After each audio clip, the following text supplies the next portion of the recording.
ახლა გაჩვენებთ ჩემ მეულხრიკს, რა შვები იმისთვის, რომ ჩანთიდან ყოველთვის სასიამოვნო სურნელი ამოდიოდეს. ამისთვის დაგჭირდებათ თავისთავად ჩანთა, რომელსაც ალბათ ხშირად ატარებთ ხოლმე, დაგჭირდებათ სუნამო და დაგჭირდებათ აი ასეთი მაქმანი. მე არ ვარ მომხრე სატესტო ქაღალდის იმჭირების, იმიტომ რომ როგორც წესი ჩანთაში ყოველთვის აი ესეთი ტიპის რაღაცა ნივთები ხვავდება ნაგვისახით, ქვითრებთან ერთად და ხო, ჩემთვის ძალიან გამაღიზიანებელია.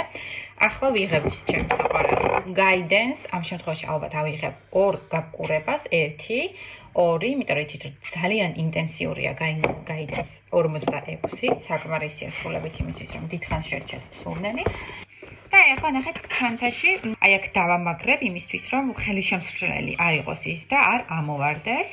და დამერწმუნეთ ყოველ ჯერზე, რამდენჯერაც ჩანთას გახსნით, ამოვა იქიდან არაჩვეულებრივი სურნელი.